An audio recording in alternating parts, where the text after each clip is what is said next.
Good afternoon and welcome. You have joined the November 10th public information session for the Coastal Texas Study, a feasibility study by the Army Corps of Engineers and the Texas General Land Office. Thank you for attending this first of two virtual sessions. We appreciate your interest in this study. My name is Sharon Turpak. I am the acting chief of the project management branch in the Galveston district. I will be the session's facilitator. Before I introduce our leadership today, I have a few housekeeping items to review. The chat feature is now open to provide your email if you'd like to be added to our email distribution list. Your phone lines are now muted and will remain muted. As a reminder, your webcam is not needed for this meeting, and please do not unmute your phone or WebEx with the button at the bottom of your screen. However, we value your participation and will be taking questions after the presentation. As you think of questions about the study, the draft report, and the draft EIS, or something you may hear today, please type them into the chat box. We will collect these questions, and later, following the presentation, questions will be presented to our panel for their comment and responses. How many questions we get to will depend on how much time we have. We will look for your input on the draft report and EIS through December 14th. Comments can be mailed or emailed to the Corps, and we are not accepting comments through the chat feature tonight, but the addresses for sending them to us can be found on the study website.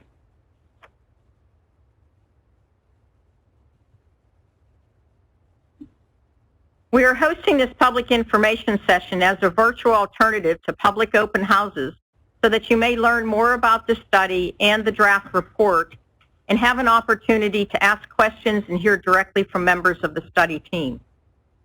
Please understand that this public information center session is not considered a formal NEPA public meeting.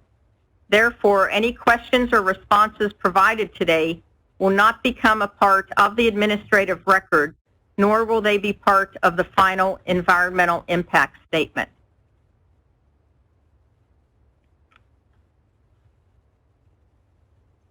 Let me tell you who is here in the room.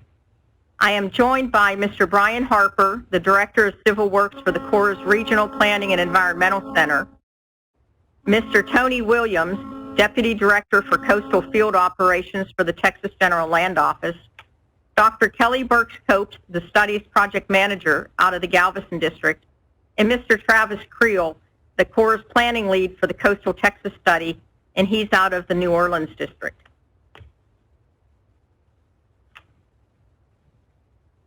Additional team members are joining us by phone today, and I'd like to introduce them as well.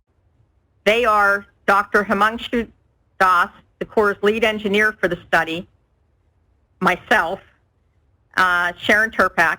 Then there's Miss Diana Ramirez, the Texas General Land Office environmental lead, Mr. Kenny Pablo, the Corps' lead real estate specialist for the study, Miss Melinda Fisher, the environmental regional technical specialist with the Corps, and Mr. Jeff Pinsky, the Corps' environmental lead for the study.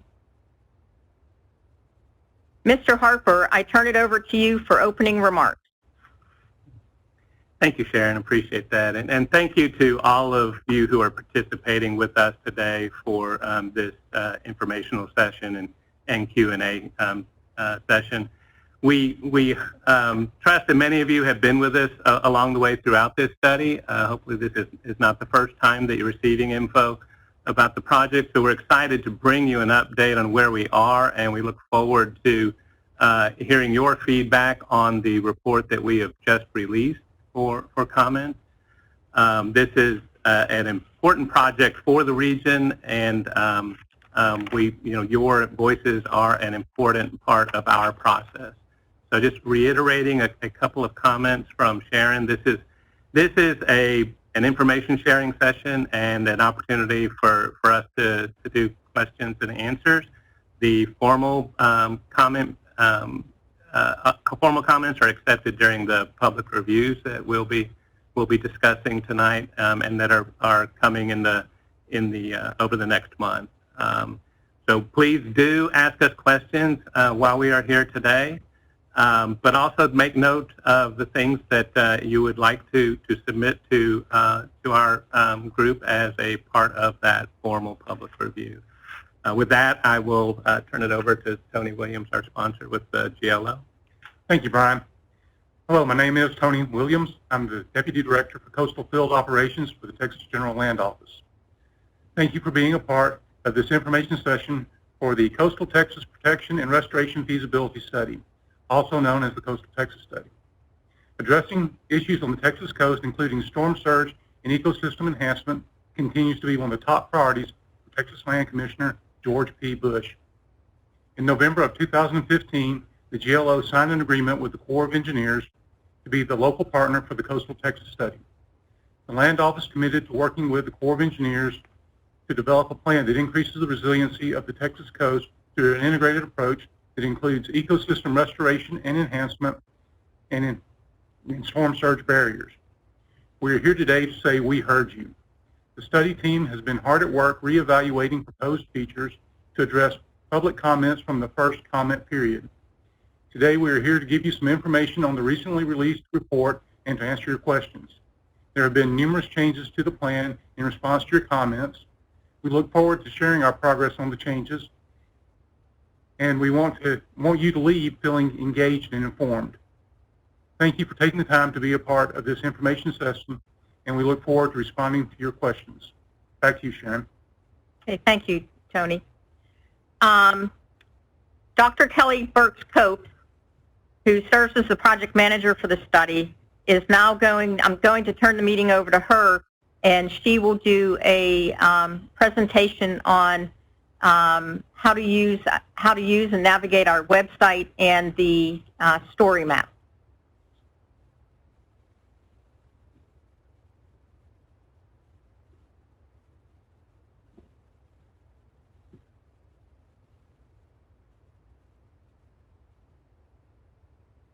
Thank you, Sharon, for that introduction. I want to spend just a few minutes here going over all of the information that we've put out on the website, as well as walking you through the plan just to kind of get everybody on a level playing field so that we can start entertaining your questions. The first thing that we want to do is go to the website itself. So if you're out and you want to follow along with me on your own browser, do so. We're also recording this, and we will put it out on the web after we're done, so that if you want to come back and do this tour on your own at your own pace, that's perfectly fine as well. So what we'll start doing from the very beginning is we'll type in the website. So it's at www.coastalstudy.texas.gov, and that will bring you to the home page for the website. The website itself is chock full of information, so I want to just spend a few minutes here giving you an idea of what you can find. Across the top, there's a bunch of pull-down menus, and so you can find information about the study itself. You can find information about the draft proposal. You can also find information about the upcoming public meetings, and I want to stop here and go to that page for just a minute to point out something, which is that there are 6 public meetings coming up. They start next week, and for you to be able to attend those meetings virtually, you'll need to go in and register. And so you pick a date under the list when is a good time for you. You click on that hyperlink, you follow the directions to give us some information, and when you submit it, you will get an email back that gives you the login information so that when the meeting comes up next week starting on the 16th at 11 a.m., if that's the one you choose, you will be able to log in and be able to submit comments through that venue. Also at the top of this website is a contact pull-down menu. And when you go there, you'll find again that same information that Sharon was showing or sharing with you just a minute ago. We're looking for comments on the draft report and the draft environmental impact statement, or EIS. You can send those in through our email or through mail. We've given you both of those addresses, or by coming to those public meetings, coming to them virtually and submitting your comments online during those meetings. So anytime you're inside this website and you get lost or you can't figure out where you want to go next, the very first thing you can do is click on this coastal study icon, and it will take you right back to the front page. So we've gone across the top a bit. Let's go down this page as well. If you haven't done so already, go ahead and click on the Learn More and the Download button. And again, you will get information about those public meetings, and you'll also see that address on how to provide comments with the email as well. But below that, what you'll find is the draft document and all of the supporting documentation. We can go ahead and click on Draft Report, and that will launch the report, and you can read it here online. Or if you prefer, you can print it with the pull-down buttons over on the far right-hand corner, or download it onto your hard drive and read it from there. And to close that up, you just hit the X and it puts you right back to the website. I'm going to go back to the front, and I'm going to go down again. What we've done with the website is kind of package information in a quick, consumable manner. And so if you're interested in why the study was undertaken, you can click on the need and get some details about the decision-making process that led us here. You can go back and you can look at a current overview, and that will tell you everything from the threat to the timeline for this study, for example. And then you can go down to the what's happening in my area and get static maps that show what's happening on a region-by-region basis under the draft proposal. By static, I mean that they're two-dimensional maps. They're just what you can imagine. They're maps that you can print out. You can find your locations. They're not the interactive maps that the story maps will provide, but we'll get there in just a minute. We also have packaged information into one-pagers and put them out under the fact sheet pull down here.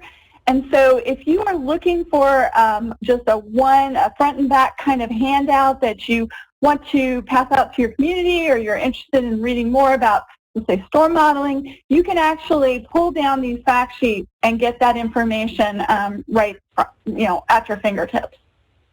Below the fact sheets is the story maps, and we'll come back to that in just a minute. But I wanted to point out this last button just to organize your thought process a bit.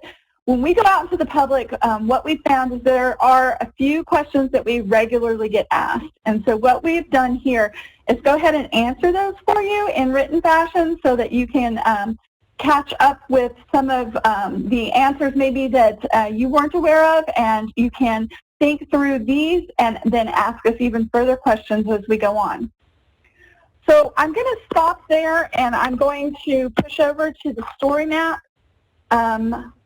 At the end of this session with the story maps, we will go to the panel session so that you can start asking questions. Now, the chat box is open, so as I'm moving through the story map, if you have questions, you can also ask inside the chat, and we'll get to that in the Q&A session. So to launch the story maps, you just click the view, and it pulls open a site that begins with a banner that has our Facebook logo on it and our Twitter logo on it. You can join us for those social media environments, follow us, and as things change and are announced, you will get announcements through those two mediums. You can also contact us through the website that I showed you before. A story map is a data-driven package of information that tells a story through interactive maps, graphics, and videos. And so what we've done is pull together the plan in a story map. There are a lot of tools in here and a lot of information in here.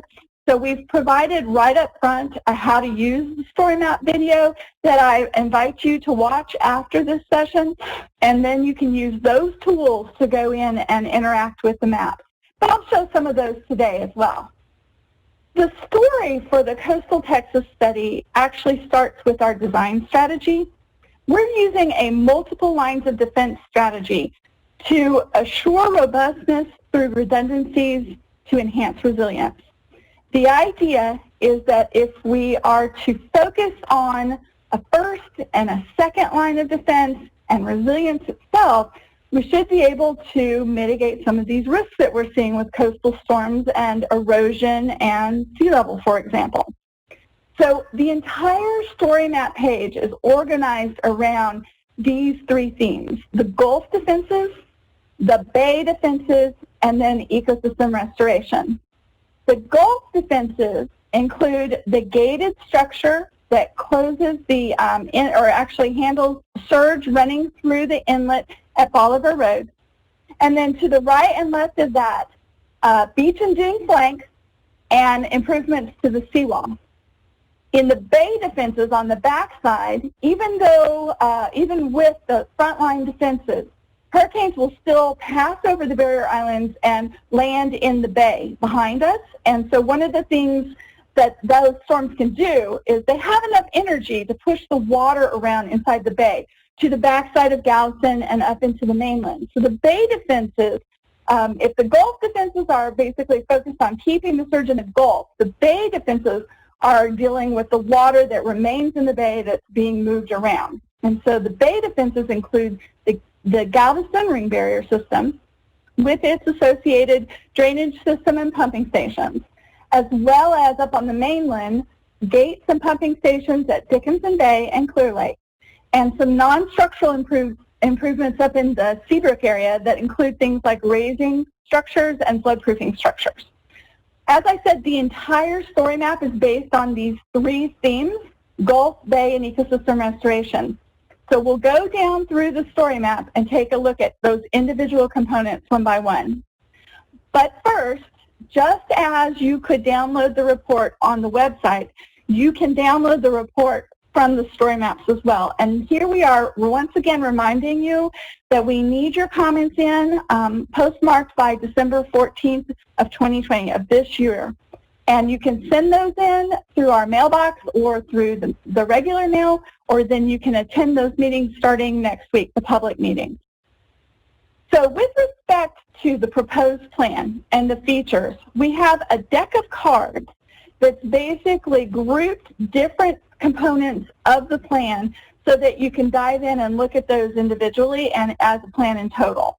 We'll start out by looking at the Gulf defenses, which are color-coded with the green, then the Bay defenses, which are color-coded with the blue, and then the ecosystem restoration, which is color-coded as a dark navy.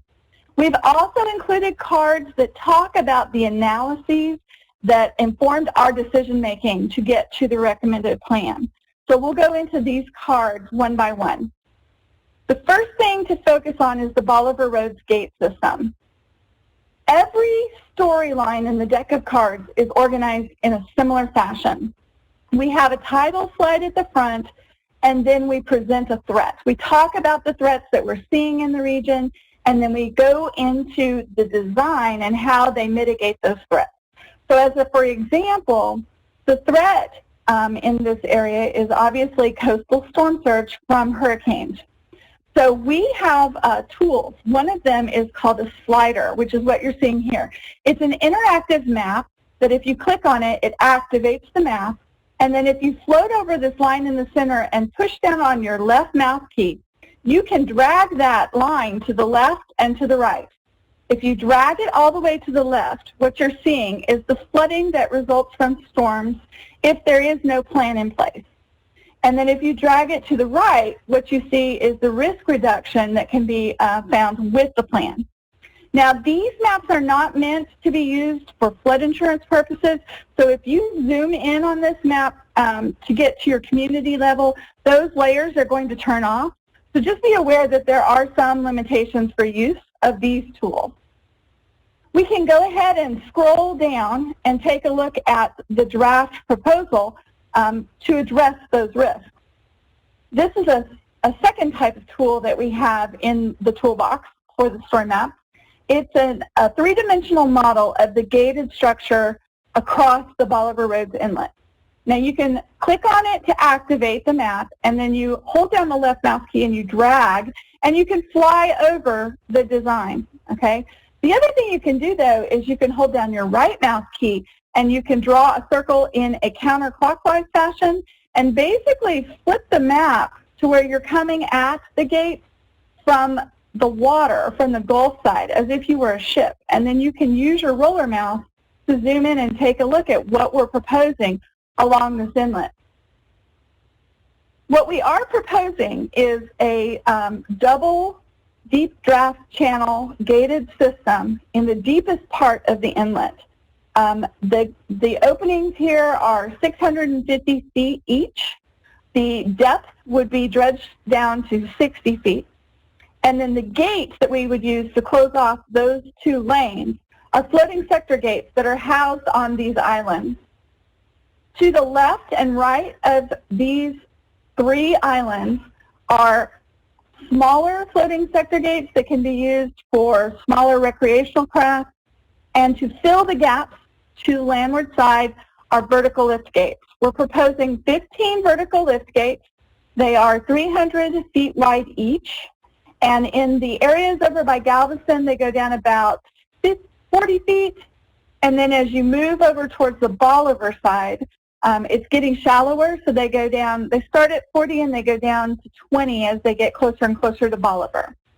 To close the gap, then, we have something called shallow water environmental gates. The water here is about 5 feet deep. It's not very deep at all, and vertical lift gates won't work here, and we do need to close this section to keep the storm surge out in the Gulf. And so what we're proposing is 16 shallow water gates that basically have a road running across the top so that we can get out to the vertical lift gates for maintenance. But more importantly, these allow for small organisms, fish, larvae, oysters, to be able to move in and out of the bay with some success. And then attached to those shallow water gates, we are proposing a 17-foot high off the water combination wall. It's called a combi wall, that basically closes that gap so the surge cannot rush in, and it goes back and ties to a levee system that's back on 87. It goes back and then runs forward up to the beach and dune system here on Bolivar. Okay, one of the things you can do with this tool, which is interesting, is you can take a look at what the system looks like as it is open day to day and ships are passing in and out. Or on the left up here, there is a pull-down menu called Gates, and you can actually click on Close and see what those gated structures look like when they are closed versus when they are open. They would be closed in advance of the storm. They would drop down in place, and when closed, the upper levels would still be about 21.5 feet above the water surface to repel that surge in the waves. As I mentioned before, the storybooks are designed to basically take you through the plan at this level and then dive into the details. So you can scroll down on the story map to get information about the floating sector gates and renderings of the floating sector gates, both open, and as you scroll, they're animated to close. So you can see how the structures would look closed again. We focus on the floating sector gates as well as the vertical lift gates. We have drawn in here for perspective a person so that you can get a feel for how large these features actually are in an open position and then in a closed position. We have all of the different components rendered out so we can actually look at the shallow water environmental gates as well. Notice the person walking across them. They are predominantly underwater. There's just a little bit above the 21.5 feet above, so most of it is underwater. And then the combi wall, the combination wall, is a flood wall with angled supports to resist waves and surge as they're pushing in from the Gulf. And then the levee itself comes in and ties to the beach and dunes. The story maps end with an assessment, oftentimes, of a potential impact that we have identified with the plan. In this instance, one of the impacts is that large ships come into the inlet and they anchor outside and wait. They're queued up to come into port and take off cargo and put on cargo and go back out. And so they drop anchor and they float around until they are ready to come in to their queue, and then they move forward. The footprint of the gate is going to intersect one of those anchorages, and 2 others are potentially impacted. We don't want a lot of ships anchoring and floating into the gate, so we know that this is something that we will need to address. With the plan, if you use the swiper and pull it to the left, what you're seeing is new anchorage sites that we are proposing, changes to the configuration to address the loss of this center anchorage point. So every site, every component in the story map is designed to present the material in this similar manner. What we can do now is go across and have a look at some of the other components in the Gulf defenses and the Bay defenses to give you a feel for what the recommended plan is. The beaches and dunes, for example, flanking the gates on the left and right on Bolivar and Galveston, we know that one of the threats is significant erosion of the Texas coast. There are hot spots along that coast, and so what we've provided here is a hotspot map that shows you in coloration. Red is high erosion areas, green is lower erosion areas. And not only do we have a map, but as you scroll down, what you will get is a video of some high erosion areas.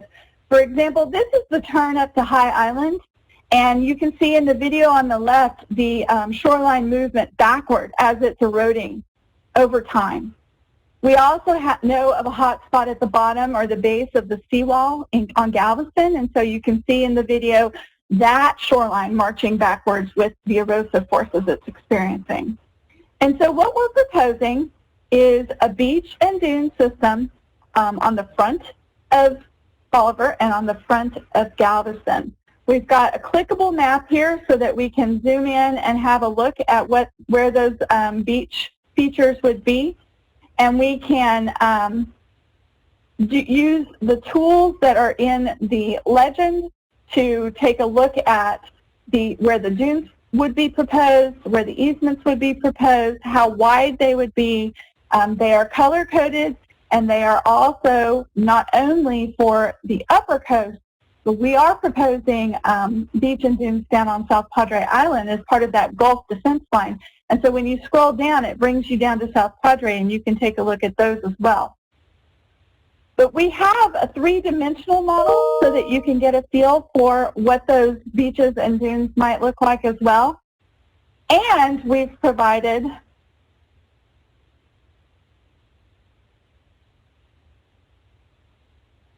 a cross-section from the engineers explaining how they would build those beach and dunes.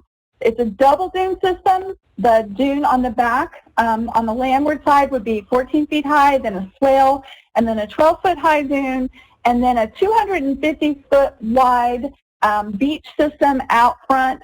Understand that what we're talking about and proposing is building from the existing dune line out to the water, not up into the upland. So this would all be from the existing dune line out towards the Gulf. If you're wondering where we're going to get the material to do this, this is a really common question.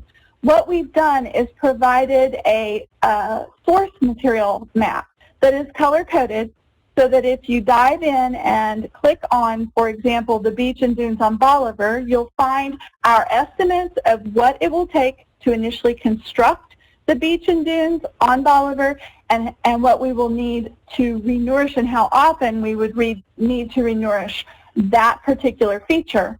And you can tell by the coloration, yellow to yellow, that we are proposing to get the material from the Sabine-held banks, and the Sabine-held banks has adequate quantity of the right quality for us to be able to build the feature that we are proposing. Now, that's not to say that that's our only option, but it is to say that that is what we have used thus far for our cost estimate. If in the future, as we go into the next phase of the project, we locate a site that's closer, that has the same high-quality material, but it would be then cheaper, we are definitely open to reconfiguring our designs to take that material in. We have the same features down on South Padre, where we're looking for the Barrow areas offshore. It's up north of the South Padre area, and so you can do the same exercise on the southern beach. The very next question that's always asked is, will you still have access to those beaches? Remember, these are 25 miles on Bolivar of contiguous beach lines starting at the tie-ins going all the way up to McFadden, which is where the GLO has a beach restoration effort ongoing, and then starting at the bottom of the seawall and going all the way down to San Luis Pass, again, a contiguous line about 18 miles. And what we are proposing is a series of vehicular access points as well as walkovers to be able to get to that beach. So we've documented those here. All of these would then be, would allow us to remain in compliance with the Texas Open Beaches Act so that we can assure that you will be able to get out to those beaches with this design. Now, one of the things I wanted to point out about the story maps is that they are a living story about what we're doing now and where we're going in the future. And so as the plan matures and as we move into the next phases of the project, we will continue to update the story maps and add more and more information as we go. One of the things that we're working on right now is a model for the Kemp's Ridley turtle. That model will tell us the benefits that we can expect to generate as a result of putting these beach and dunes into position. We have submitted that model for a peer review, and once it has been reviewed and approved, we will get a certification, and then we will open a story map on this site that will talk you through that model, and you'll be able to see what the benefits are that we're seeing from that model specifically in relation to the beach and dunes. So I'm going to go back to the home page, and we'll go to the second line of defense, which is the ring system and the mainland features. Let's look first at the ring system. Again, we start with the threat, and it is that backside flooding that's likely to occur once a hurricane passes over the Barrier Islands and lands in the bay. With the large fetch that we're seeing, there is a significant threat to Galveston of flooding. And so the ring barrier system is designed to address that particular risk. We have, again, a three-dimensional model to show you what that would look like.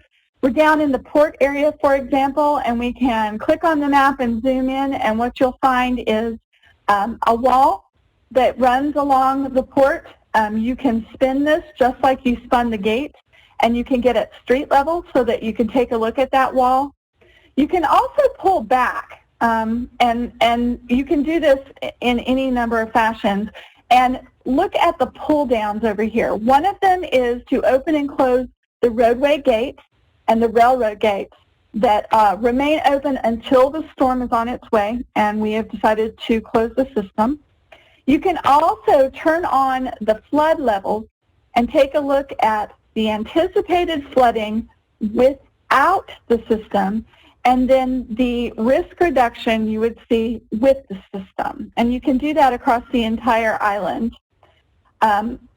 We do still anticipate rainfall still falling onto the landscape, and so we have been asked several times, will this cause something called a bathtub effect? No, it will not, and the reason why is that we have included within our designs a drainage system as well as pumping stations to draw that water back off the surface into the bay. And the capacity of this particular pumping system is approximately 650 Olympic-sized swimming pools of water per hour. One of the other questions that we oftentimes get with respect to the ring and the seawall improvements is, will it impair our view of the ocean from Seawall Boulevard? We are proposing improvements there that would raise the seawall from the 17 feet that it is now to 3 to 4 feet higher. 21 feet high is what we're looking at, which is basically just a kind of a curb system with drop-in gates across the roads in advance of the storm that would be removed. And so what we're trying to give you here is perspective. It's on the back side of the Seawall Boulevard looking out towards the ocean. You would still be able to see the ocean.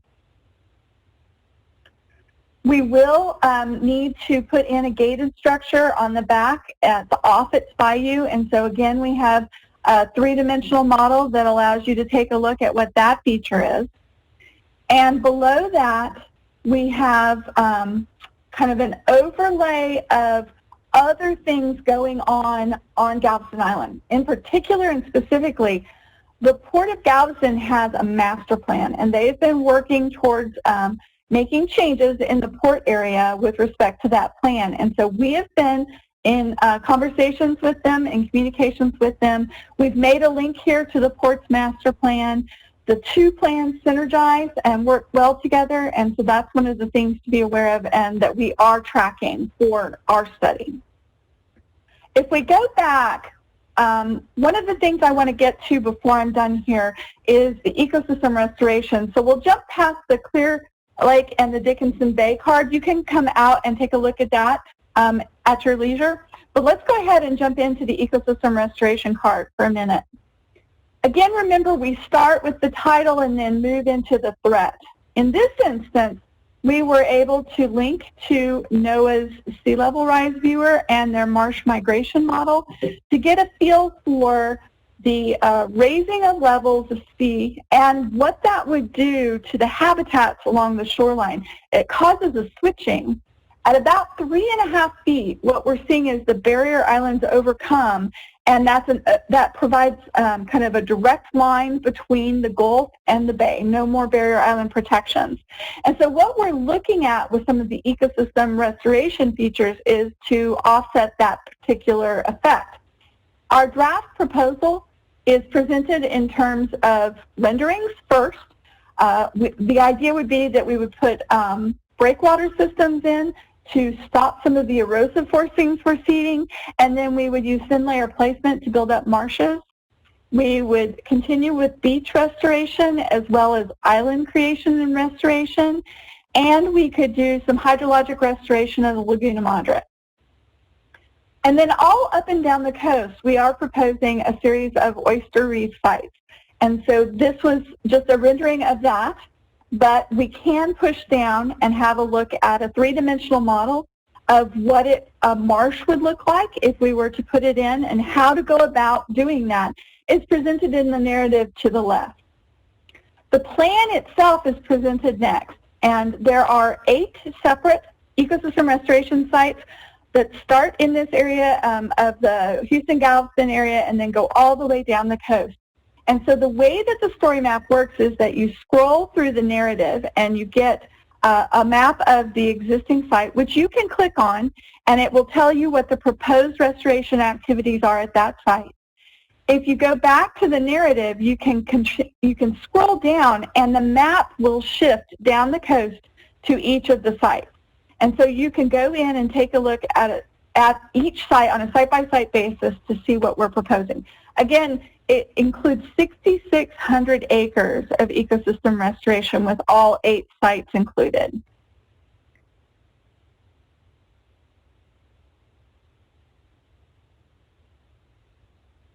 Below the draft proposal, as we did before, we fill in some of the details of the plan. In this instance, it's literally filling in the gap.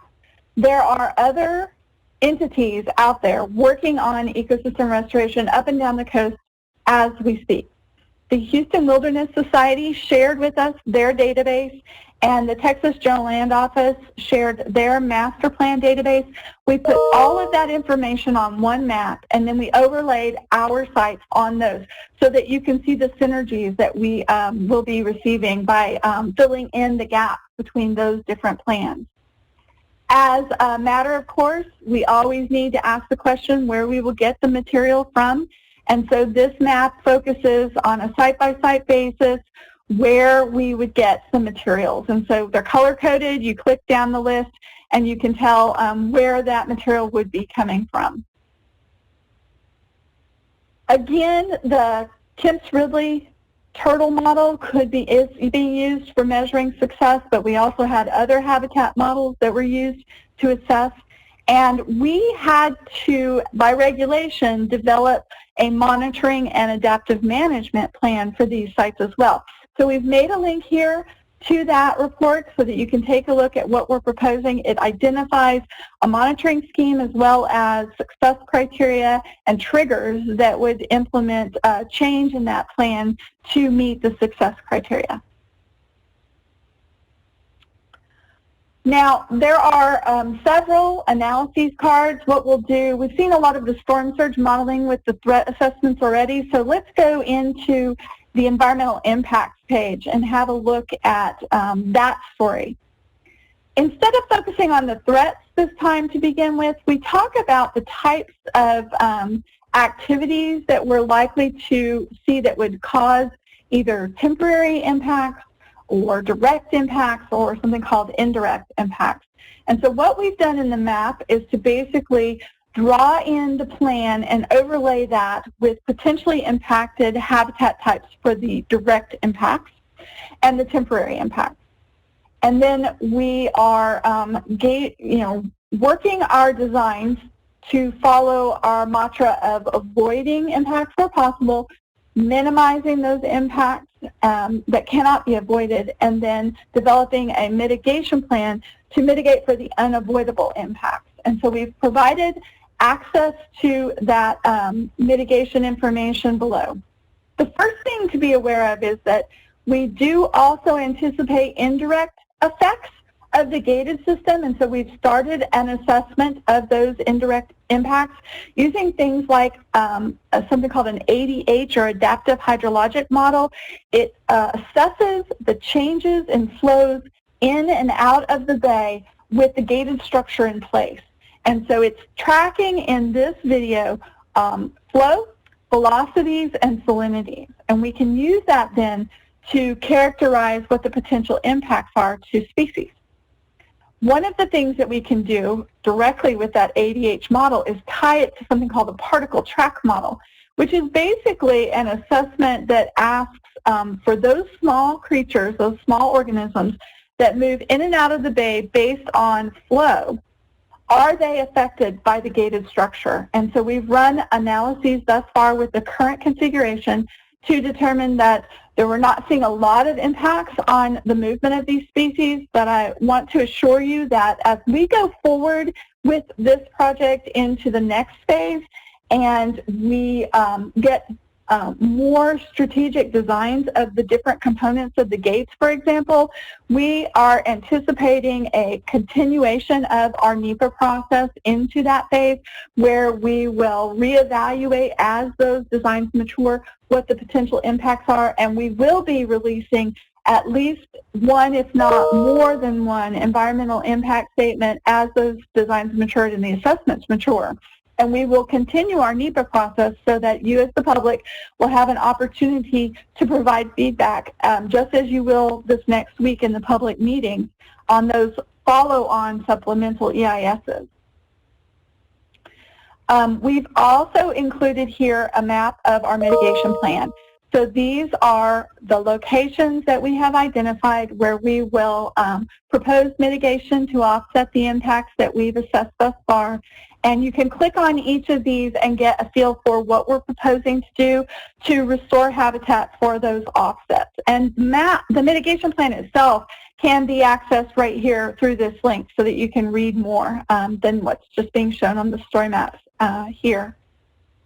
Now, again, just like for the beaches and the ecosystem restoration, we're going to need materials to be able to do these sites. And so what we've done is mapped out where those materials would come from.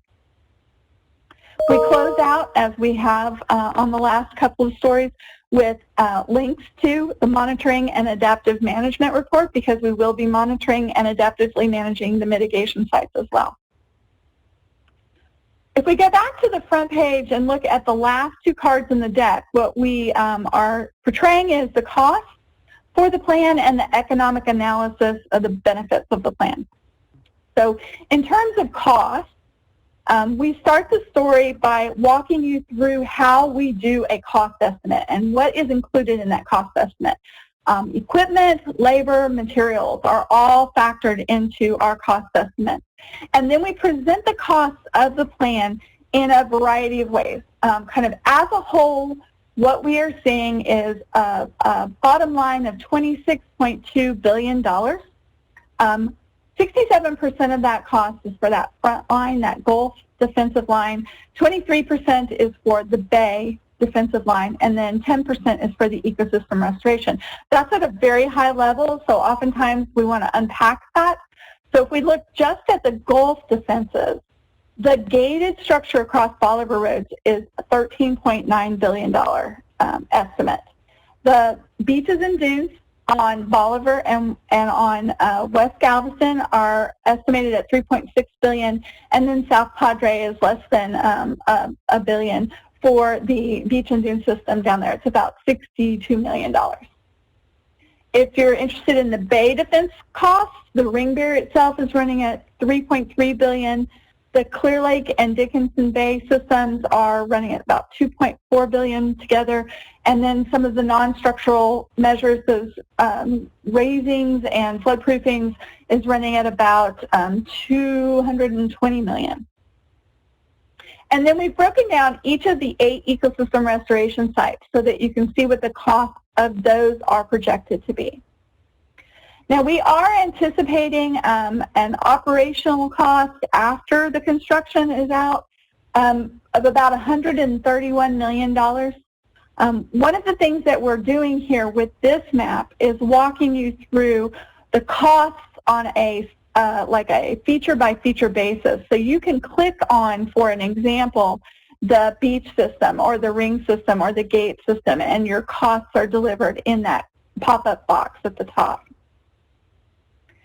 The last thing to think about in terms of cost is how this entire plan will be built and what needs to come first, second, and third. What we are doing in this graphic is talking about if we receive the funds, the $26.2 billion right up front, how we would break that out, how we would initiate construction, how long it would take, what's the priority, in other words, in terms of what should be built first, second, third, and beyond.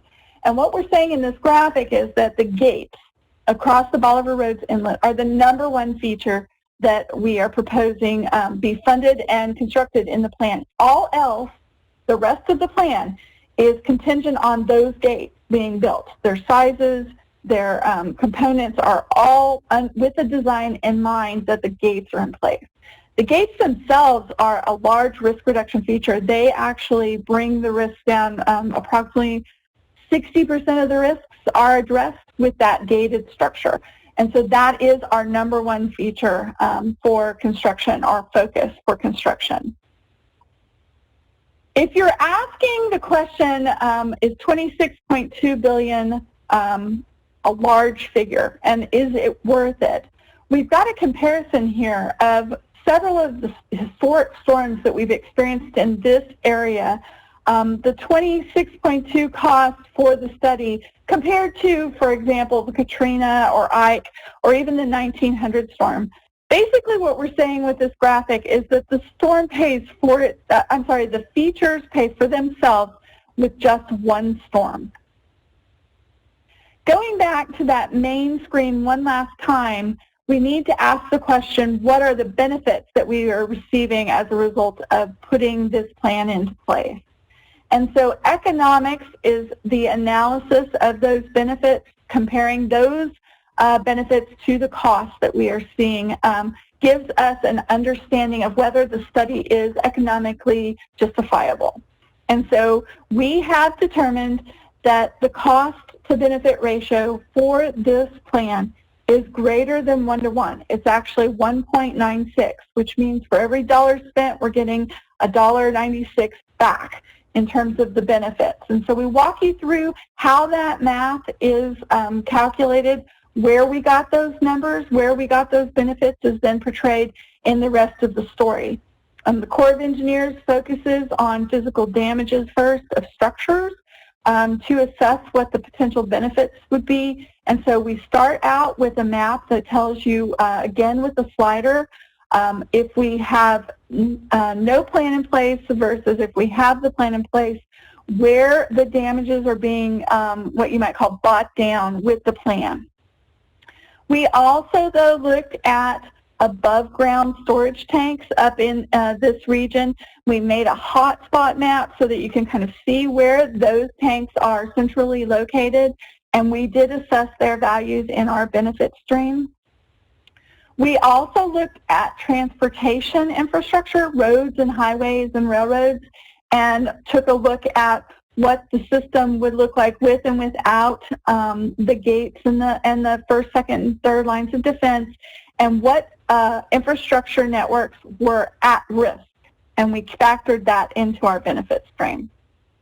But last of all, the plan, this area is critical to the nation in terms of its petrochemical industry, but those industrial sites are somewhat fortified. One thing to be aware of is that the communities surrounding those sites, actually that's where the workers live. And so although their work sites may be structurally protected, their homes are not, their grocery stores are not, their schools are not. And so we are assessing the risks and the benefits that are accumulated as a result from a regional perspective, but also at a national perspective. If those industries are shut down because folks can't get into work, we will feel that across this nation. There will be a ripple effect. And so we are using the regional economic model to quantify that particular effect. And again, at the very end is an assessment of the economic benefits of the South Padre Island feature with respect to how wide, how long, how it should be configured, using a tool called BeachFX to determine not only what the general benefits would be, but we also included a recreational benefits analysis for that particular feature. So the deck of cards is what I've spent the majority of this demonstration on, but I also wanted to point out that, you know, there's some pretty sophisticated tools in those those cards, and so we have extracted some of those tools and put them right out on the homepage so that you can dive in and take a look at those at your leisure. And if you scroll down to the very bottom of the story map, what you will see is the entire plan in an interactive map. You can go in and zoom in and take a look at what's being proposed. It's all color-coded so that you can get a feel for each of these features and click and learn what they are.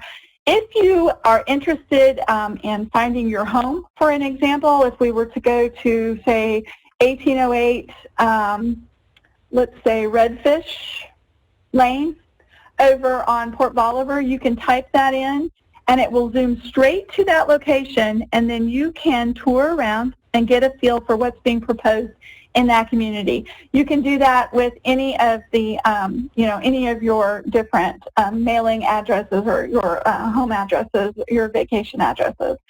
So that's at the very end of the story map. That is how we kind of close out the story. And I think that that should be enough, that tour should be enough to give you details about the plan so that you can go in and explore on your own. Remember to download the report and join us for some of the public meetings that are coming up in the next several weeks to ask more questions, to provide us your comments. But we will go ahead and close out this part of the meeting today and move into the interactive question and answer session.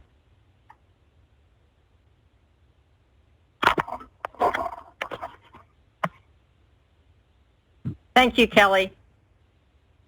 I'd like to welcome anyone that has joined us late. Hang on here.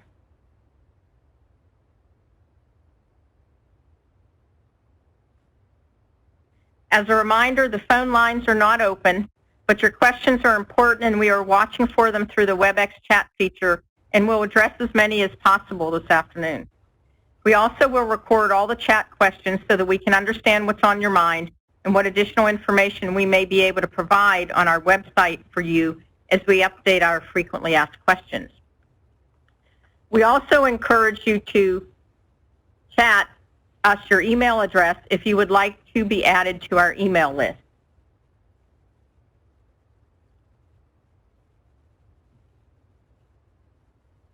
We will pause here for just a moment as we collect the questions. And as a reminder, today's session is not a formal public meeting, and we will not be taking public comments. While we're waiting, if you'd like to enter your zip code into the chat, please do so. We'd like to see where you're from in order to learn about our audience and how well our outreach is working. So hang on, we will be with you in a moment. Okay, thank you for hanging on. The first question, what will be the difference in meeting content today versus the virtual meeting scheduled for November 16th? And Brian Harper will answer that one. Yeah, so the primary difference is that in the meeting on the 16th, we do have a prepared video that gives a project overview and describes all aspects of the project, and similar to some of the high spots that Kelly hit as she walked through the story map. It will describe the project features and all components of the project. And then we will open the floor to taking formal comments. So while today, Kelly was trying to familiarize you to the online tools we have and how to access them and make use of them, the formal meetings will be more oriented to formally briefing the components of the project and taking your comments, your formal comments on the report as you've reviewed it, as well as what you hear in that presentation. Okay, thank you. I'm going to go to one on the cross-section drawings of the dune system. The question is, they don't see any way for the water to drain into the ocean. If it is in the plan somewhere, please point to where I can find it and how the drain system would work. Did you want me to? Or Travis? Yeah, we'll go to Travis Creel. So in the report in page 85, when we talk about the dune systems, we have a discussion on existing drainage. We have in the initial design included drainage features where they exist with culverts through the dune system where there are natural drainage features. Under current laws, features, new drainage features have to drain to the bay, but there are systems that are grandfathered in, and we have accounted for those in designs. In the technical appendices and in some of the detailed drawings, in places where we couldn't account for drainage features with the culverts, we did include lateral drainage behind the dune systems. As part of design going forward, we are going to look at the drainage in the future, have to look at drainage management plans and how to make improvements to those systems as we go forward. Okay. This is another one. This is on the timing of construction. A comment or a question that came in was that there's high concentrations of property values south of 3005 on the west end. Will those areas be prioritized for dune enhancement to protect and enhance property values and to encourage further taxable development? Brian? I'll go ahead and so there, I've got to be frank, there's several words in that question that are a little problematic from a federal perspective, the Corps of Engineers, in terms of how we prioritize. We won't be prioritizing that segment of the project in order to induce new development. That's actually one of the active goals of the government, is to not take actions that induce development. Our primary objective is to provide risk reduction to the population and development that we presently see out there. We trust that as new development occurs, that they'll continue in some of the safe practices you see now with homes that are built well above grade and that include windstorm features and things of that nature. So that's a tricky topic for us. I hope that answer at least gives you kind of the bottom line, but that's certainly comment worthy. If you'd like to understand more, please submit a comment and we can provide some additional written discussion on that. Okay. Sticking with some comments related to dunes, Have you consulted an independent coastal geomorphologist regarding the effects of constructing a dune system on Bolivar? Well, I'll start, and if others want to add. So we, much of our consultation outside of the agency, out of our agency, is with our partners at the state and with state and federal resource agencies. So, that's the degree of consultation we've had. The specific language here, we've not consulted with an independent geomorphological expert. That type of analysis that's being discussed there in terms of the effects of adding the beaches is more appropriate for the design level analysis. So we will continue to work the analyses as the designs develop during the next stage of project development during the design phase. But if anybody would like to, that pretty much covers it. I think we're good. Okay. Again, kind of related to the dunes or barrier islands, why don't you adapt the Quipua barrier island model? Let Travis have that one. Travis? Yeah, I'll take this one. I assume we're discussing the corporate community barrier model to calculate environmental benefits. That was one of the models we had initially looked at to use to calculate environmental benefits associated with dune improvements.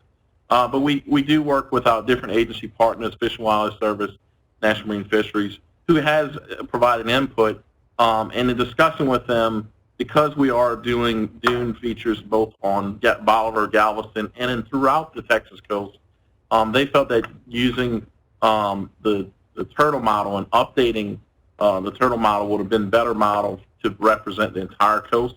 There are parts of the ecosystem plan that use components that go into the corporate barrier model. We use some of the fisheries, spotted sea trout, redfish, different components that go into that. It was just a choice working with the resource agencies to get another model approved that could be used throughout Texas coast. Okay. This is more on the navigation and how that's affected. Why are you proposing to dredge the Bolivar Roads channel to 60 feet? Doing so will further increase the degree of connectivity between the bay and the Gulf and may further increase bay salinity.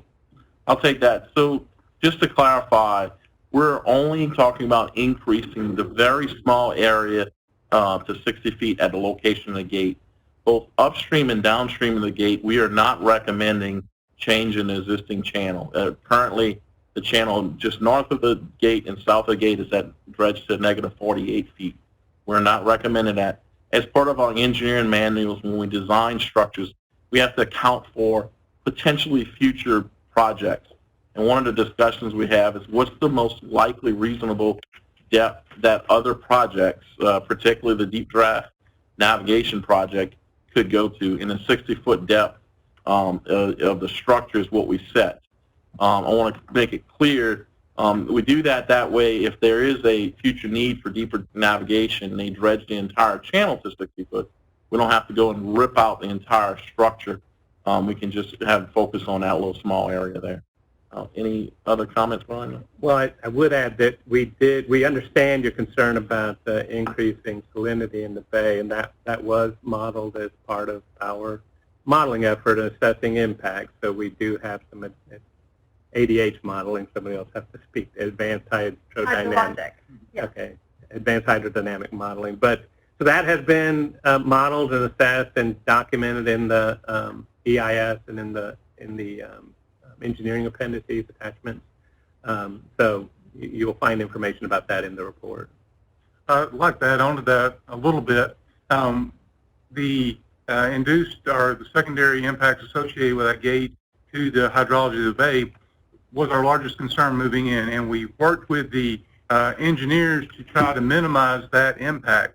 And by addressing those at depth at the sill and the depth of the adjacent gates, we're able to reduce the impact from more than 27% reduction to the opening to 7 to 10%, depending on the tidal level. So it has been looked at in detail and will continue to be looked at even further as the gate design matures. Okay, here's one related also to that central gated area.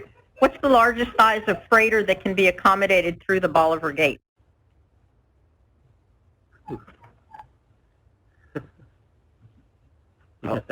I'll take this, and this also goes back to our engineering manual.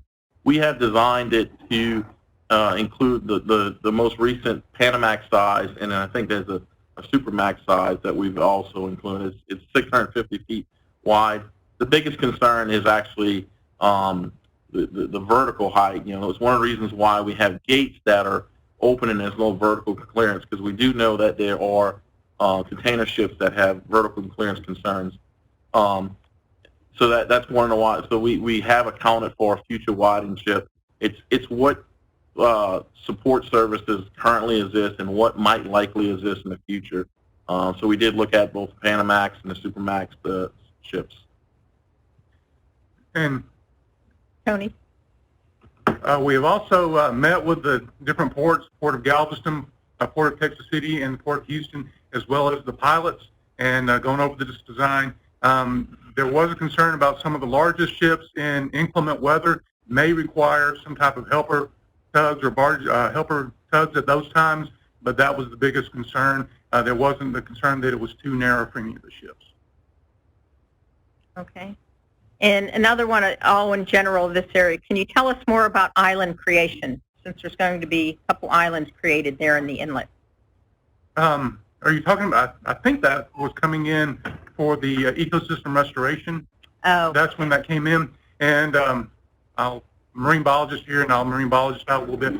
What we came up with those island designs, we were looking at some of the eroding barriers between some of the different water bodies. We're looking specifically at, when we came up with the island design on West Bay, some of those barriers that are between West Bay and the intercoastal and the marshes behind that. We tried to come up with a way to replicate what was there beforehand, because a lot of those areas have been lost to erosion. So it was something that would include breakwaters, marsh, oyster reefs, and bird habitat, create a whole system there that would kind of restore that barrier between West Bay, the intercoastal, and the marshes behind there. And then we incorporated that same design in other locations up and down the coast. So it was a way to not only create habitat or restore habitat in those locations, but maintain a critical barrier between, say, West Bay and marshes, or between down in Calhoun, between some of the marshes there and Matagorda Bay. Okay. Sticking with some marsh creation. In the age of marsh migration due to rising sea levels and bigger and more frequent storms, what is the planning process for marsh mitigation? For example, what sea level are you building for? I can start on that a little bit, then I'll turn it over to Brian to address some of the sea level questions. When we were looking at creating the marshes, we looked at some of our experience in putting in breakwaters and how marshes have naturally restored behind those breakwaters. So the goal is to reduce the energy in the systems by building the breakwaters first, and then evaluating the systems to see if thin layer placement is needed. And thin layer placement is where you take possibly dredge material from the intercoastal and put a thin layer in the habitat and slowly build up that elevation until you get a proper elevation for the marsh. So the ecosystem restoration projects are very adaptable to sea level rise. And then I'll turn it over to Brian to address kind of what is the sea level. Yeah, so, I mean, core policy does require that we work with 3 different rates of sea level rise, 3 different scenarios. The lowest of those rates is essentially the background rate. What does the historic trend along the Texas coast show? And then we have an intermediate and a higher rate that factor in different assumptions that come out of the Global Change Program and the IPCC reports and information out of other climate studies. And the range essentially for the next 100 years along the Texas coast, from that low curve to the high curve, is almost a full 10 foot of difference, from the low to the most to the highest or the fastest rate.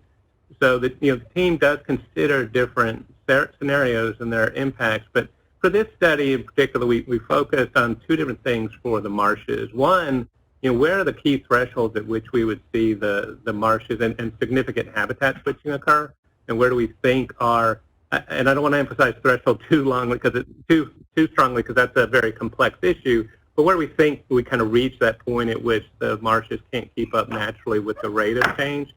So we modeled with an idea of what do we expect to happen over the next 50 to 100 years without taking any action. What do we expect the trends to look like? And then under the intermediate curve, how quickly might we get to a tipping point or a threshold in estimating? We estimate that could be anywhere from 30 to 100 years, depending on the acceleration. So at this point, the team is working with marsh restoration plans that use material to kind of keep us within a healthy range or an intertidal range that allow the marshes to stay healthy and sustain themselves. If we do find that the rate accelerates beyond that, then we'll have to come back at that time and do further modification to those marshes. So we've made note of that. We've identified that issue, but our main uncertainty is the timing. When do we reach a level at which the marshes can't naturally help sustain themselves? As soon as we would expect that to happen is 30, 35 years under the high rate, but it could happen, let me just state that, 30, 35 years under the intermediate rate. But we just have to monitor it and adjust course if we see that sea level rises at a rate faster than what we've currently factored into our marsh design. Okay. How about this is an environmental one. Could you please describe the timeline for tiered NEPA and those additional EIS documents? Well, the timeline is very much dependent on the design timeline. One of the reasons we're not able to complete some of that work now is because the design itself is still in development. We're at a conceptual level design, percentage approximation, maybe 30% level design. But as we make continued refinements to the design of these features, and particularly the structural features, the gates and the walls and that kind of thing, even subtle changes in those barriers and those gates can have a meaningful effect on the surrounding area. So we need the continuing EIS work to dovetail with that continuing design work to make sure that those two things are working hand in hand, both to inform the design by minimizing or avoiding those impacts, but then also to make sure that our impact assessments are keeping up to date with design changes. So we expect those things to happen over the next 5 to 10 years, but it's subject to funding from the Congress, funding from our partners. It's subject to completing this study. When do we get a report from our chief of engineers to the Congress recommending authorization of the project? So, subject to the completion of this study and moving into that design phase and receiving the funding to do those designs that help inform those supplemental EIS documents, that's what will affect the specific timeline of any supplemental time frame. We expect again, next 5 to 10 years, and our plan during those stages of the work is to continue this type of engagement with the community. What we've been doing through the study, continue that through the design phase so that we can keep you informed of what we're finding as we do that work. Okay, and we'll stick with some questions on environmental impacts.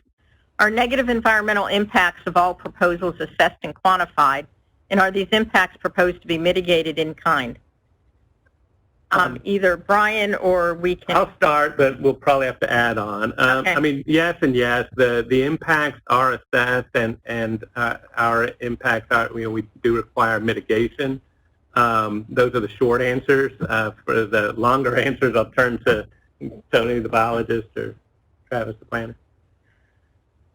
So we do have some direct impacts from the building of the ring barrier around Galveston, some of the combi wall and levees on Bolivar. And so what we have is we have mitigated that, and we worked with the resource agencies to make sure we identified a good location for that. And we also worked with some of the NGOs because there is some land that is owned by the non-governmental organizations We want to make sure we integrated our plan with that as well. So we did have those direct impacts mitigated as close as possible. And then we have the some of the induced impacts from the changes to the hydrology from the gate system. And we also worked with the resource agencies on those as well. And so we tried to quantify those as much as possible, looked at the changes in tidal amplitude and what that would do to possible impacts to marshes and loss of marsh habitat, and tried to come up with a plan that would replace that lost habitat as close to the gate system as possible. And then you can add that we worked with the resource agencies for any mitigation out of kind, so that, for an example, the gates, they're going to be impacting bay bottom, but we're offsetting that impact with oysters at the recommendation of the resource agencies. We've worked really closely with the resource agencies on the mitigation plan so that it meets the requirements and does fulfill our needs, our mitigation requirements. Yeah, and just to follow up, one of the other things we did is, in the design of the gate, there's still a lot more design to work through, but the point is to give the designers in the future some target thresholds, some guidance on how do we mitigate for impacts, and the sizing of the gate was very important to ensure that we maintain, so that way we can use that as a basis going forward. That way we mitigate through those impacts through avoidance or through the design actually of the gate. Okay. Another one on ER is, what definition of improved and what metrics are being used for habitat? That makes sense? That one. Okay. So we use something called the habitat evaluation procedures, which looks at not only the amount of impact or the amount of restoration that we are proposing, but the quality of that restoration based on features that are indicative of different species. So we use a series of habitat suitability index models that outline what high quality habitat is for those species. And then we assess what is there now and what is there without action, and then what is there now and what is there with action. And we get credit for the difference, for the lift that we bring to the site for those species requirements. And so we use that. It's called HEP or HEP, and it takes the quality and times the quantity and gives you a unit, and then that unit is annualized over time. And that's how we measure the benefit lift that we get for the ecosystem restoration site. Can I add on to that just a little bit? One thing we did, we started out with a huge list of potential projects for ecosystem restoration.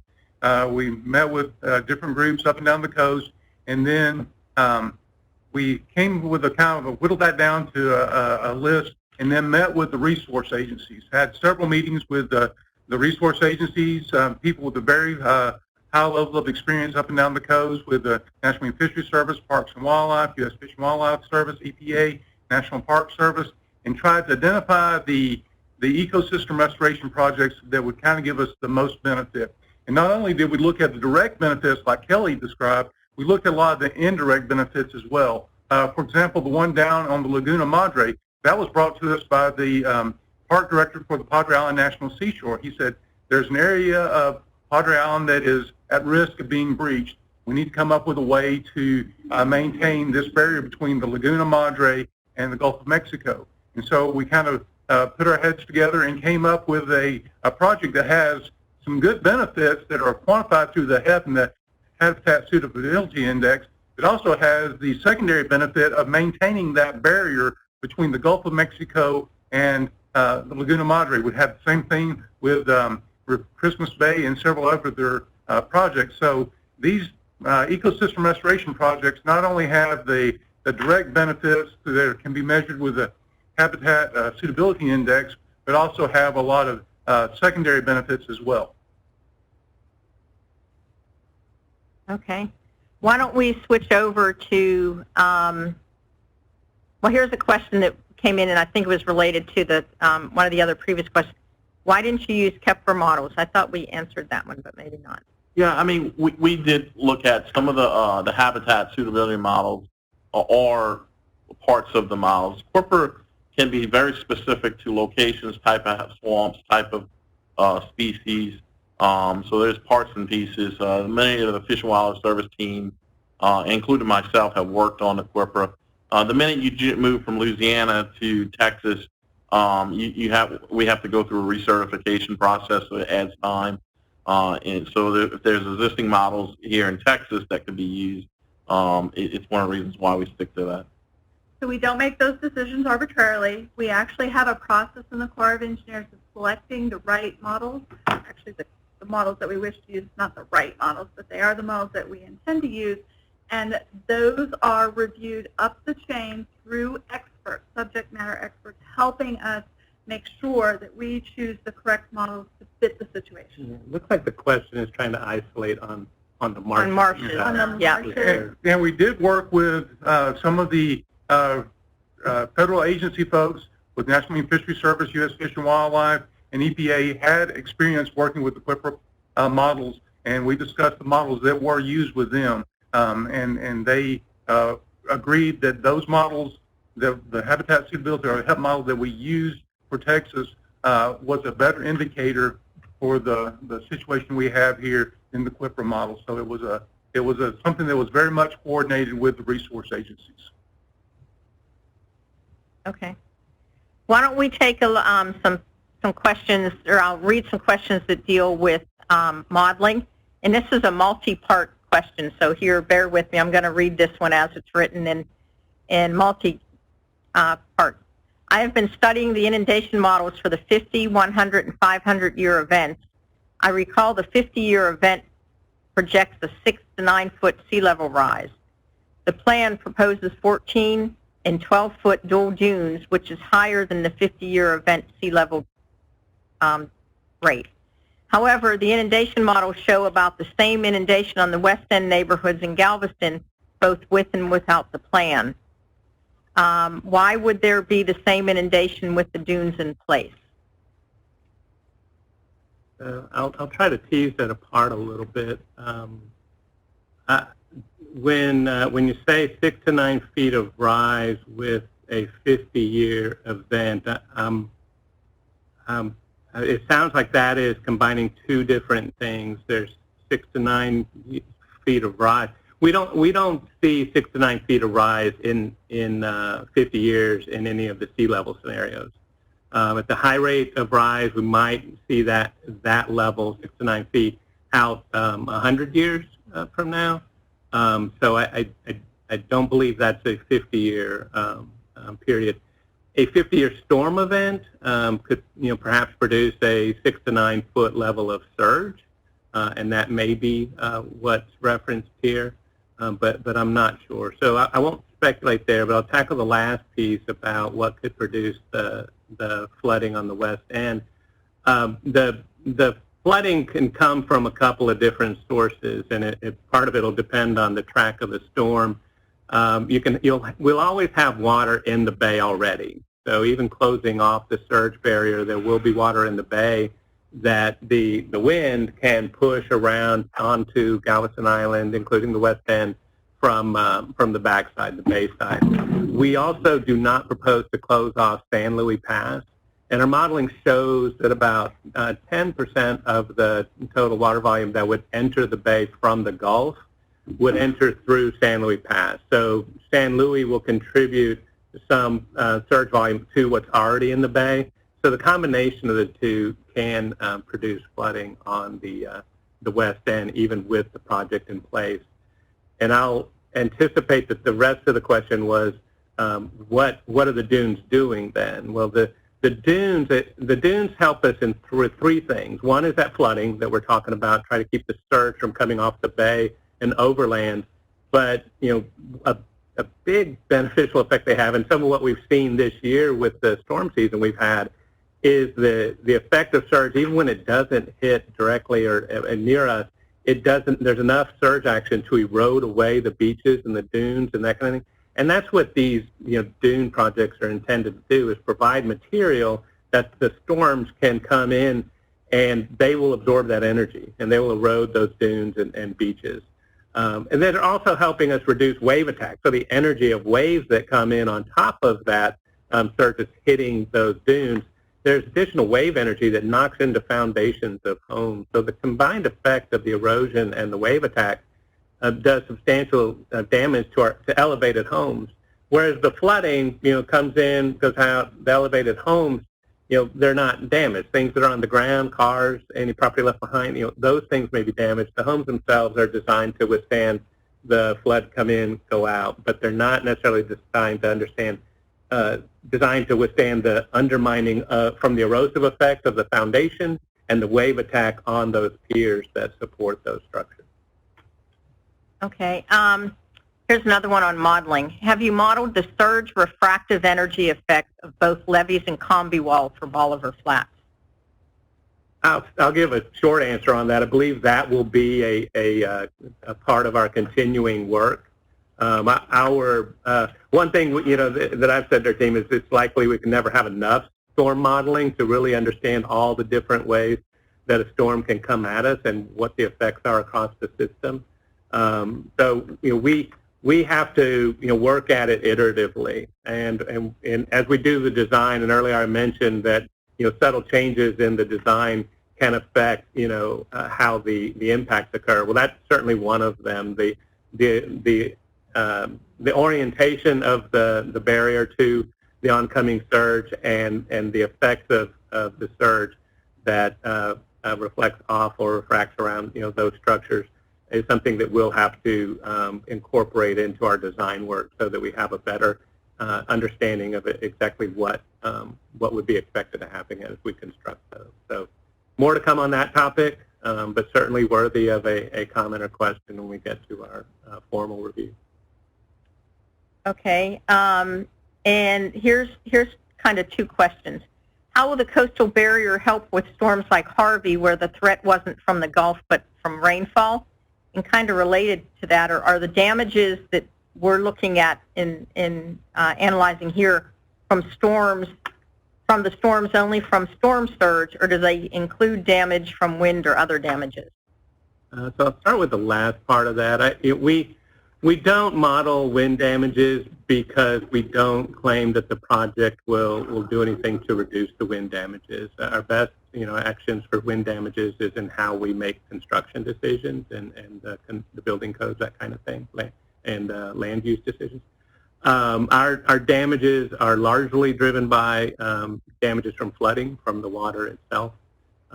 As far as the Harvey versus a storm surge event, I'll start by saying one of our primary intents was to make sure that we're not making a Harvey type event or a heavy precipitation event worse for the upland areas that have to drain. So we feel like one of the benefits of placing the barrier out at the Gulf front is that it leaves the bay available to us to help manage both any overflow events or extra surge that does come around and into the bay, as well as that runoff, the release from the upland precipitation that drains into the bay, and making sure that we didn't. This was one of our considerations. We were looking at a alignment that followed the perimeter of the West Galveston Bay or along State Highway 146. We were very concerned that putting a barrier there could become an obstacle to that drainage and create an increased risk situation for the communities up there. So that was one of the final deciding factors in us going to a Gulf front alignment versus staying out of the bay and working up on the perimeter of the bay. Anything to add? Yeah, I guess in the city of Galveston, we're taking very careful consideration of the drainage of the existing area in Galveston. We have been in close contact with the city of Galveston and working through their drainage plan. They are currently working on improvements to the city of Galveston. So one of the things that we want to do is make sure that anything we're doing particularly with the Galveston ring levee, we're not making that problem worse. And we're also working with the city of Galveston to find ways for cost savings, and to kind of plumb the city to see improvements also to the drains. Thanks for that add, Okay, and there's, this will be a two-part question. With so many different project features, are you planning for the entire project to be constructed all at once or in sequence? And if so, what's the sequence and where do the ER measures fit in? And another question that I'm lumping in with this is, why not start with less costly actions to be built first? Yeah, so that's an excellent question, and it's the topic that we will be wrestling with essentially with a lot of interested parties, particularly our partners with the state legislature, but then on the federal side, a lot of discussion around how do we pay for this? Very expensive, a lot of complexities, both in the physical world, engineering, design and building it, but as well as impacts to the community and to the environment.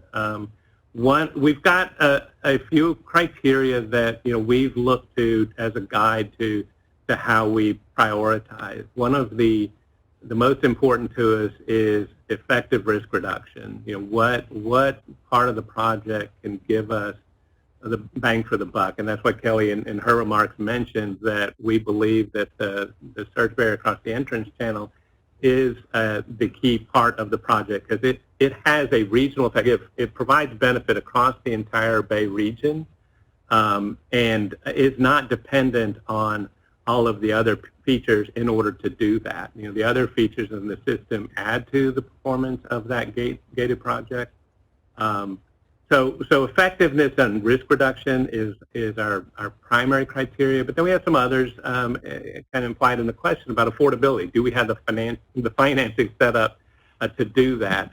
As well as, are there things that can come into place or come into being independently of the large-scale infrastructure, and that's where the ER pieces would fit in. They're part of the state's intent for coastal resiliency. So if we can pull the funding together and the partnership together at the state and local, federal level to make those happen, they can be implemented independent of what's happening with the barrier system. But the other components are really about how effective are they at risk reduction? Do we have the partnership in place to construct them? And primarily that means, do we have the financial partnership in place to be able to do them? And then there's some other details I mentioned already earlier about the Congress and authorizations and those sorts of things. But really, those are the driving needs: are how effective is it, and do we have the partnership and the financing in place to construct the elements of the system? Okay. You added a. Might have missed the part. Oh. You asked if the marshes could be cheaper ones first. Yeah, why couldn't ER go first? I think you answered that in there. The ER can. They just largely depend on when do we pull the partnership together. Yeah, and I'll add to that. We do see some potential cost savings in some features. As we mentioned, some of the borrow sources could come from the building of the gate. So there's a unique opportunity to build some of the marsh creation and actually some of the dune, if to link it up with the gate. So there's a potential cost saving. We've costed out the features absent of those beneficial use sites, but there are some unique opportunities for cost savings, linking things together. But it all depends on funding, like Brian said. And yeah, it depends on authorization and funding. So it has to be authorized and funded through Congress, and a non-federal sponsor has to step up, and we're working with the Texas legislature to accomplish that in the next legislative session. Okay. I'm going to ask a real estate question now, and then after that, several questions related to economics. Will the levees have rights-of-ways, and will these be purchased? I'll take this one. So one of the things we have is, of course, when we build levees, there's a potential that we are going to have to take property. There's just no way around it. One of the things that the real estate team has tried to do is to avoid as many tracks as they can and site the levees where they could. They've also looked to make sure that if they do have to take a property, they're not leaving what we call uneconomic remnants, is where you cut in a parcel in half and you got a parcel that's on the outside or inside. So we shifted the alignments to try to impact residents as we can. That's further down the road as the design matures, and as we get funding and look at that, then we would start to contact landowners and potential impacts with it. Okay. So the first economic one, has there been an economic study on the long-term cost of beach nourishment? Yes, the study does have to account for 50 years of essentially construction on the dunes. So the costs that are reported in the report, they include not only the initial building of the dunes, but also a recurring renourishment, essentially replacement of sand on the dunes and the beach to restore the design cross-section, essentially the shape of the dune. We estimate through modeling how frequently we'll have to do that, but of course, what will really happen is it depends on the nature of the storms that we see. It depends on the year in, year out conditions and what are the average erosion rates. So to the extent that, the future resembles the past, and then the numbers we have, will reflect the averages essentially. But, we are accounting for uncertainties and in volumes and costs. And, but yeah, that's a 50-year cost of renourishing the beaches. I will add, we also have an emergency program, emergency response program. So when storms come along and damage a federal project, then we can access funds to at least restore the beach to what it looked like immediately prior to the storm. May not be entirely to the design profile. That may wait till the next scheduled renourishment. But we have various mechanisms to bring sand to the beach to sustain the dunes that are there, and those costs are reflected in the numbers you see in the report. Brian, can you go over how the cost of that beach and dune maintenance is maybe different than operations and maintenance?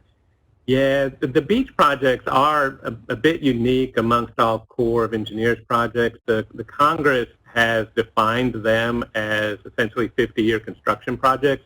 Normally our construction projects have a defined beginning and end, usually a 3 to 5 year period there at project initiation.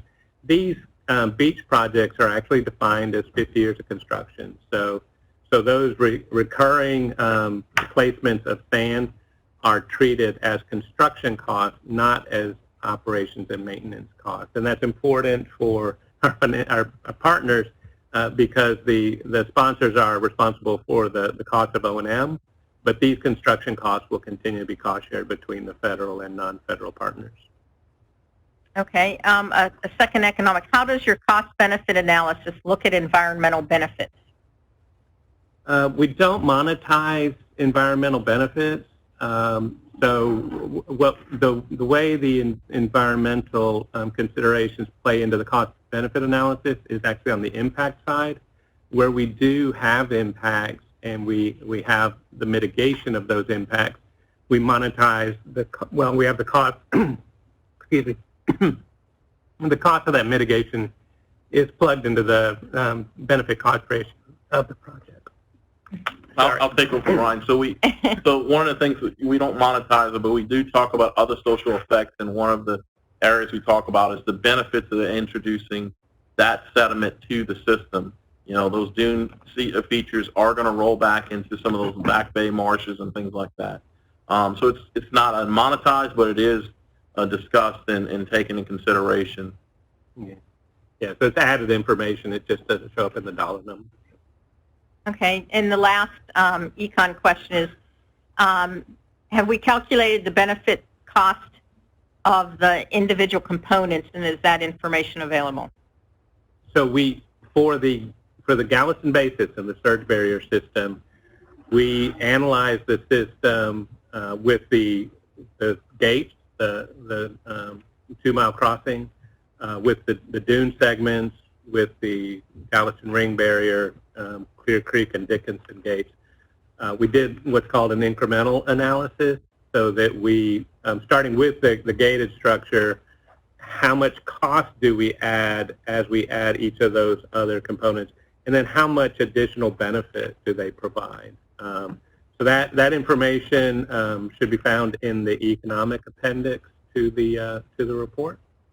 You'll see that incremental cost-benefit comparison. Okay. Has the team considered a fortified dune system rather than a sand dune? I'll take that one. We do understand that this is a topic of interest, particularly in the Galveston area. We've considered it, but at this time we've decided not to recommend a fortified dune. Our preference is to keep the system, the beach systems, as natural as possible by sticking with the natural materials.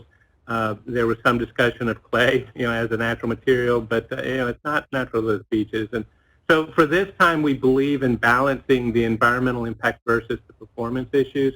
That it's better for us to have the dune field that we're proposing rather than the fortified dune with a core. I mentioned clay, but actually what's commonly discussed is a stone or concrete core, which would almost resemble the seawall that we already have, just covered by sand. And returning to my comments earlier about the erosive effects of storms and that kind of thing, we lose sand. We'd have to anticipate that there are times that a dune with a core would have a core that's exposed, and we don't know how long it would take us to get funding to return the sand to cover that core. And we believe that the dunes with the core do significantly alter the system and the coastal lifestyle, frankly. And we haven't heard that folks are willing to have walls that high on the beaches in Bolivar and Galveston, and the extra issues that come with that. So while we understand there's a potential performance benefit to having that core there, we think that the approach we've taken at this point to balance performance, risk reduction, against the environmental considerations and the other considerations of the sediment system, just the natural sediment processes, we believe that going without the core is an appropriate recommendation now. The one thing to acknowledge, though, is that doesn't preclude that option at a future date. If we get 20, 30, 40, 50 years down the road and conditions worsen to the point that as a region we're willing to go that way, that option is still out there, but we just don't believe at this time it's an appropriate recommendation. Long answer. Okay. And we will continue to work with the groups that are looking at a hardened core dune and look at the data that they generate moving forward. So we're not working in a vacuum here. We will continue to work with those groups and evaluate their data as well. Okay, and can you unmute Jeff? We're going to unmute Jeff Pinsky, who is the lead environmental. He wanted to add something on to the mitigation, some questions about mitigation. Go ahead, Jeff. Okay. There you go, you're on. So, fantastic, thank you. Yeah, the mitigation question earlier, I thought we had a lot of really good answers that we were able to give, but there were just a few things that I wanted to add to that to provide a little bit of clarity. So with this Tier 1 EIS, for the measures that are going to require mitigation, every one of those measures is going to have a second or supplemental NEPA document. And with that, we wanted to make sure that in this round that we captured as many of the foreseeable impacts as could be possible. And to do that, we attempted to estimate the highest range of those potential impacts in every instance that we could. And an example that I can give is the tidal amplitude from our advanced hydrologic modeling. We took the highest change that we saw at any one of the stations in Galveston Bay. And that was, much larger than any of the other changes in tidal amplitude that we saw in any other portion of the bay.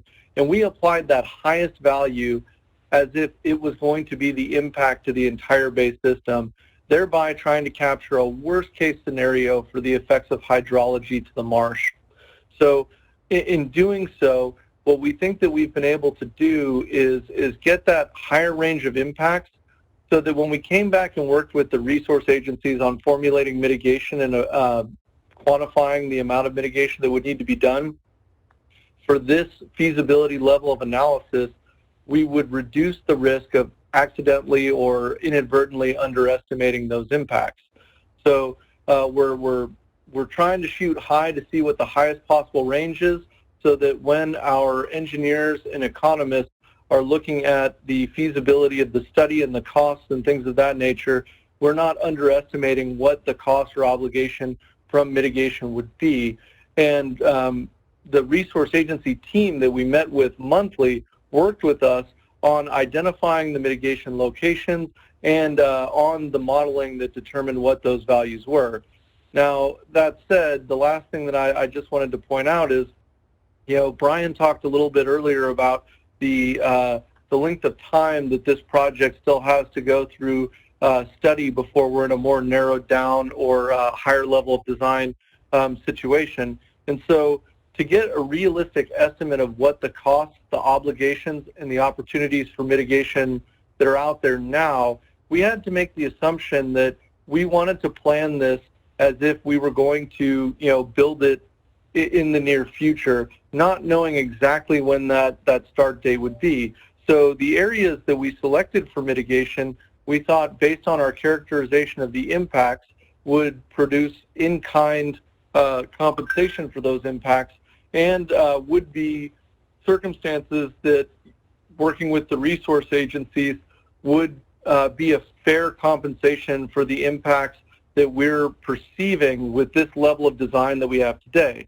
Now, that said, we understand that some of the mitigation areas that we've chosen might not be available 10 years or more into the future, if that's how long it takes to get to those impacts or to that mitigation. And so in that instance, just like Brian said, the NEPA process will follow in step that design process, so that we will identify new mitigation sites if the ones that we've identified here are either not favorable anymore in the future, or maybe unavailable. Maybe another agency or group does some restoration activity there. And so those were the few things I just wanted to add to that response. Over. Okay, thank you, Jeff. It's now almost 5 minutes to 3, and we, my slides aren't advancing anymore.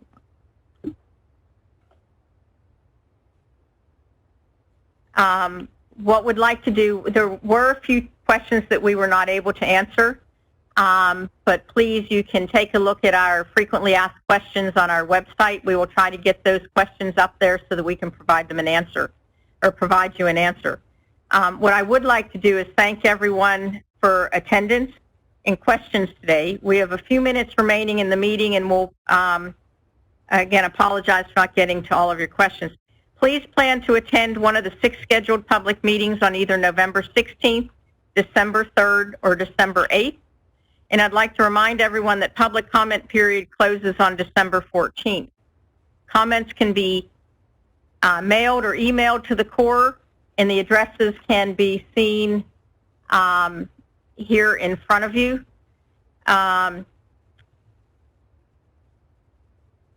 And hopefully, when you review the information on the website, along with the website, the report, that it'll help you further understand the draft report, and you can formulate your comments or additional questions for our next information session on December 2nd. I'm going to turn it over to Mr. Harper for his closing remarks, and then Tony will have some closing remarks, and then that will wrap up the meeting. Okay, thank you, Sharon. Appreciate that. Again, I can't say it enough that we really do appreciate you making the time to join us today for this session, and for both, giving us thoughtful questions, but also giving thoughtful consideration to the project, and presumably forming the comments that you'll provide when we get to these, to the formal meetings that are coming. Your input is vital. This is an important issue for the region, for the state, for the country. It's important that our documents convey both the results of our work, but also the feedback that we've received from the public, from stakeholder groups, resource agencies, but all of that combined feedback on our work. So that's the intent of both this and the formal meetings that Sharon just mentioned. So we do have half a dozen public meetings coming that offer an opportunity to provide formal content There are other mechanisms to provide that content. Are we taking them through the website, Yes. written? Or, so there's a mailbox and so through the on mailbox, website. link on the website if you're not able to contribute them through the formal meeting. So several opportunities to make formal comments, and we also have more of these Q&A sessions so that we can have the informal dialogue and answer your questions. We know that there's quite a bit of interest in this, and we know that it's quite a bit of information to be processed. So we've been contacted by several groups to consider an extension through February 1st. We have that request. We're working that request. The colonel is the one to make that decision. Colonel Vail, commander of the Galveston district, but he makes that decision with input from pretty much our entire command chain, all the way up to the Assistant Secretary of the Army's office. Because of the nature of this project, because of the schedule we have a delivery date they're expecting our chief's report next year. And so we have to explain what are the consequences or the impact to our schedule as we contemplate extending the review period. So I just ask your patience on that. We will have an answer for you soon. Those of you that have asked, we will get that answer out. But we do have some additional coordination to do internally and of course with our partners at the state. So, thank you again, and Tony, I'll offer you the chance to come. I'd like to reiterate what Brian said. A lot of really great questions today. Appreciate the interest. Especially enjoy answering several questions on the ecosystem restoration. A lot of time that takes a back seat, and being marine biologists kind of really enjoy answering those questions. But this is a important study for the state of Texas, and it's important that we maintain the public interest moving forward. We've had a lot of interest in the past, and quite frankly, the NEPA process has worked out pretty much as it was supposed to. We got a lot of public interest. We were able to address the comments in the plan and came out with a plan that I believe is better. So hopefully we will continue to have the same level of public interest. Please remember, the great questions we got today are not part of the administrative record. We've been trying to work with the public and different groups as much as possible to get input throughout the study. But the comments today will not be part of the administrative record.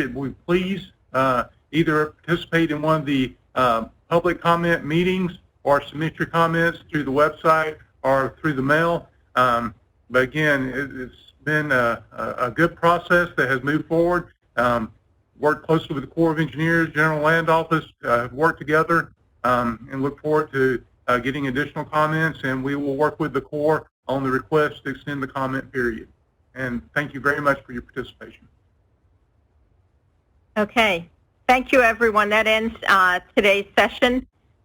We look forward to hearing your comments at one of the 6 formal meetings, or join us again on December 2nd at 6 p.m. for our next Q&A session. Thank you.